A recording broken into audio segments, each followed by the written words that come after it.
సామెతల గ్రంథం 5వ అధ్యాయం. ఈ అధ్యాయంలో సొలొమోను వ్యభిచారం అనే పాపాన్ని ఖండిస్తూ మాట్లాడుతున్నాడు. ఇది యువకులకు గొప్ప హితబోధ. వ్యభిచారం నీచమైన ప్రమాదకరమైన పాపం. ఆరంభంలో అది సరదా అనిపించవచ్చు గాని దాని అంతం చేదు, విషం, మరణం. ఇప్పుడు వివరాలు వినండి. నా కుమారుడా, నా జ్ఞానోపదేశాన్ని ఆలకించు, వివేకము గల నా బోధకు చెవియొగ్గు. అప్పుడు నీవు బుద్ధి కలిగి నడుచుకుంటావు. తెలివిని బట్టి నీ పెదవులు మాట్లాడతాయి. జారస్త్రీ పెదవుల నుండి తేనె కారుతుంది. వ్యభిచారిణి పెదవులు తేనె ఒలికిస్తాయి. దాని నోటి మాటలు మెత్తగా ఉంటాయి, నునుపుగా మృదువుగా ఉంటాయి. ఆమె వ్యభిచారిణి, అన్యురాలు, వేశ్య. ఇశ్రాయేలు జాతిలో వేశ్యలు ఉండడానికి వీల్లేదు. రాను రాను ప్రజలు ధర్మశాస్త్రము నుండి తొలగిపోయి వారిలో కొందరు వేశ్యలయ్యారు. వేశ్యలు దేవునికి భయపడరు. వారెవరైనా వారిని అన్యులుగానే పరిగణించటం జరిగింది. 4వ వచనం. ఆమె మూలంగా కలిగే ఫలము ముసిని పండంత చేదు, అంటే అది విషాముష్టి పండు. అది రెండంచులు గల కత్తి అంత పదునైనది. ఆమె కత్తి, ఆ కత్తికి రెండు వైపుల పదును. దాని నడతలు మరణమునకు దిగడానికి దారితీస్తాయి. ఆమె పాదాలు మృత్యువుకు దారితీస్తాయి. ఆమె అడుగులు పాతాళానికి చక్కగా చేరతాయి. వ్యభిచారిణి జీవమార్గమును ఏమాత్రమును విచారింపదు.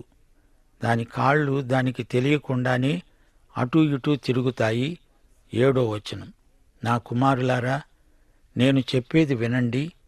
నా నోటి మాటలు జవదాటకండి. నేను చెప్పే ఉపదేశం నుండి తొలగకండి. జారస్త్రీ ఉండే ఛాయకు పోకుండా నీ మార్గము దానికి దూరం చేసుకో. దాని ఇంటి వాకిటి దగ్గరికి వెళ్ళవద్దు. దాని ఇంటి ఛాయలకు వెళ్ళకూడదు.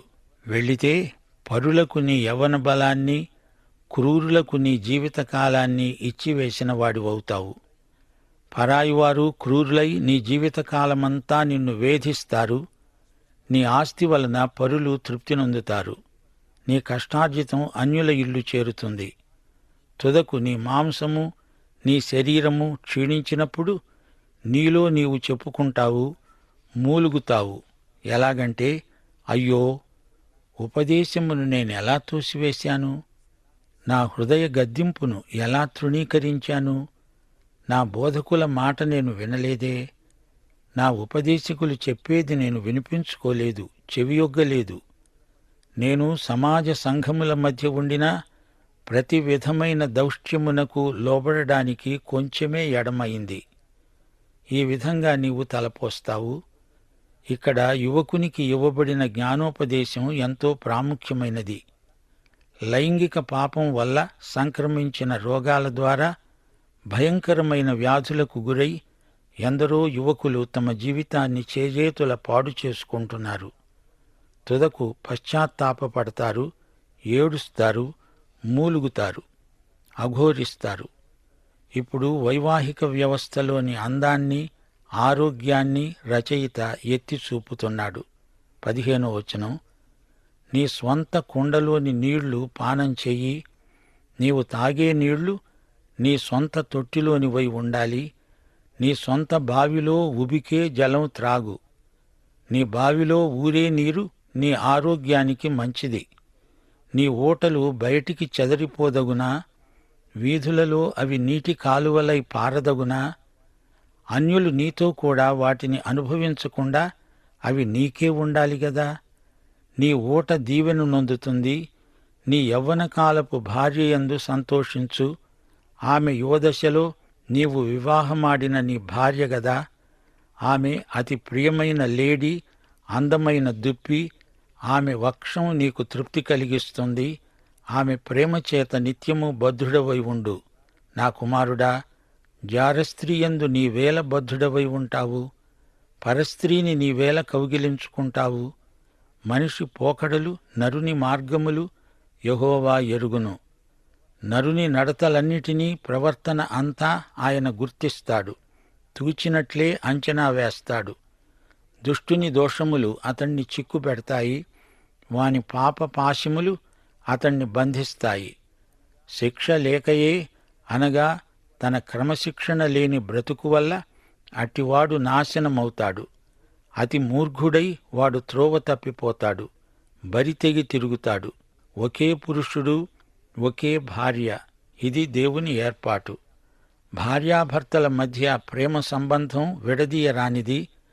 భార్యాభర్తల లైంగిక ప్రేమ సంబంధం దేవుడు పవిత్రీకరించి ఉన్నత నైతిక స్థాయికి హెచ్చించాడు. స్త్రీ పురుష సంబంధాలు వివాహమందు పవిత్రపరచబడతాయి. వివాహ వ్యవస్థను ఆరంభించినవాడు దేవుడే. మానవుల మేలు కొరకై దేవుడు వివాహ క్రమాన్ని ఏర్పరిచాడు.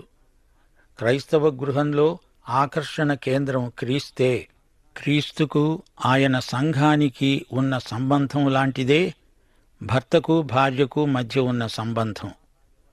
క్రైస్తవ వివాహ వ్యవస్థలో విడాకుల ప్రసక్తే లేదు. విడాకులు సమస్యకు పరిష్కారం కాదు.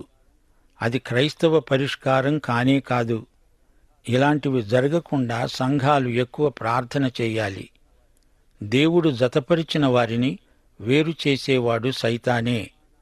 దేవుని వాక్య ప్రమాణాన్ని కాలరాచి విడాకుల కోసం న్యాయస్థానాల చుట్టూ తిరగడం మంచిది కాదు. వివాహము అన్నిటిలో ఘనమైనది గదా. వివాహపు పాన్పు పవిత్రమైనది, నిష్కల్మషమైనది. వేశ్యాసంగులకు, వ్యభిచారులకు దేవుడు తీర్పు తీరుస్తాడు. హెబ్రీ పత్రిక 13వ అధ్యాయం 4వ వచనం, 1 పేతురు 3వ అధ్యాయం 7వ వచనం హెచ్చరిక చేస్తోంది. పురుషులారా, జీవమనే కృపావరములో మీ భార్యలు మీతో పాలివారై ఉన్నారని ఎరిగి, ఎక్కువ బలహీనమైన ఘటమని భార్యను సన్మానించి, మీ ప్రార్థనలకు అభ్యంతరము కలుగుకుండునట్లు జ్ఞానము చొప్పున వారితో కాపురం చేయండి. ఎంత మంచి హితబోధ! భార్యాభర్తలిద్దరూ ఒకరినొకరు నమ్మాలి, ఒకరినొకరు ప్రేమించాలి, కలిసి ప్రార్థించాలి. అలాంటి కుటుంబాన్ని దేవుడు సమృద్ధిగా దీవిస్తాడు. దేవుడు క్రైస్తవ కుటుంబాలను పరిశీలనగా చూస్తున్నాడు. దేవుని సన్నిధిలో నిందారహితులమై, నిర్దోషులమై కుటుంబాలుగా జీవించాలి. మనమంతా దేవునికి లెక్క అప్పగించాలి. దేహముతో జరిగించినవి, అవి మంచివైనా చెడ్డవైనా దేవునికి లెక్క అప్పగించాల్సిందే. ప్రియ సోదరీ సోదరులారా, ఈ 5వ అధ్యాయాన్ని మరొక్కసారి పరిశీలించండి. ఈ రోజున లైంగిక సంబంధాలలో అపవిత్రత చోటు చేసుకుంటున్నది. వినోద కాలక్షేపాలలో లైంగిక అసభ్యత కానవస్తున్నది. సొలొమోను ఈ వాస్తవాన్ని బట్టబయలు చేస్తున్నాడు. మొదట మధురమనిపించి తరువాత ఛేదెక్కుతుంది. మొదట జీవము అనిపించినది దాని అసలు రంగు బయటపడి మరణమవుతున్నది.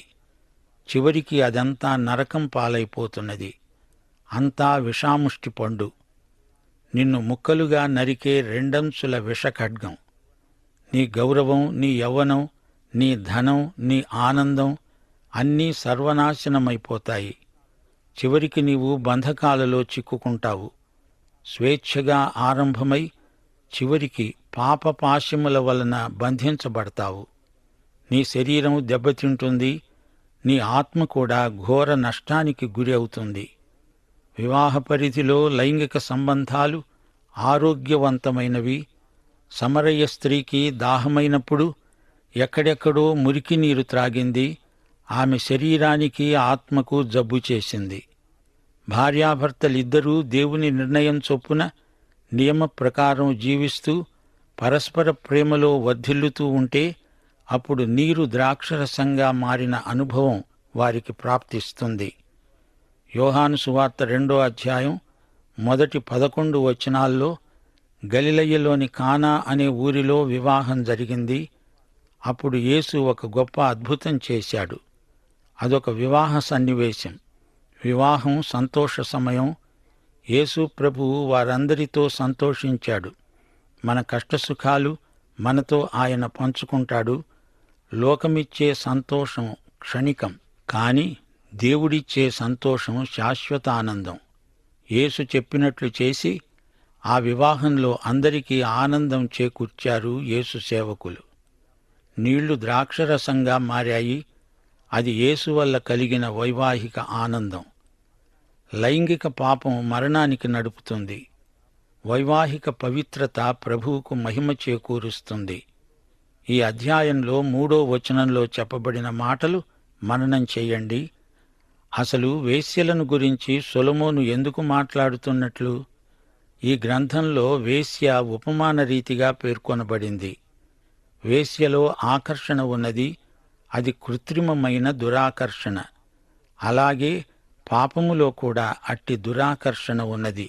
జ్ఞానానికి భిన్నమైన ప్రతి వినోదము, కాలక్షేపము ఎంత ఆకర్షణీయమైనా అది వేశ్యలాంటిదే. అంతేకాదు, లైంగిక అవినీతి సమాజాన్ని నాశనం చేసే దుష్టశక్తి. కుటుంబ జీవితాలు కూలిపోతాయి. పవిత్ర ప్రేమలు కలుషితమైపోతాయి. అంతఃకరణలు అడుగంటిపోతాయి. మానవ విలువలు మంటగలిసిపోతాయి. వ్యక్తులు వస్తువుల్లాగా కనిపిస్తారు. క్షణికమైన తృప్తి కోసం వ్యక్తులను వస్తువులుగా వాడుకోవడం మహాపచారం. అది శారీరక ఆధ్యాత్మిక జాడ్యంగా పరిణమిస్తుంది. వ్యభిచారం వల్ల పుట్టిన పిల్లలు సమాజానికి జాతికి కళంకం తెచ్చిపెడతారు. అందుచేత దేవుడు తన ధర్మశాస్త్రంలో లైంగిక పవిత్రతకు ఎక్కువ ప్రాధాన్యమిచ్చాడు. 13వ వచనంలో యువకుడు వాపోతున్నాడు. అయ్యో, నేను బోధకుల మాట వినకపోతినే అని ఏడుస్తున్నాడు. శోధనకు లొంగిన తరువాత కలిగిన దుష్ఫలితానికి ఏడవడం మామూలే. కాని శోధనకు లొంగకుండా ఉంటే ఎంత బాగుండేది. శోధనలు రాకముందే వాటిని ఎదుర్కొనడానికి సిద్ధపడాలి. యుద్ధానికి సిద్ధపడినవాడు తప్పక గెలుస్తాడు. ఏమరుపాటున ఉన్నవాడు ఓడిపోతాడు.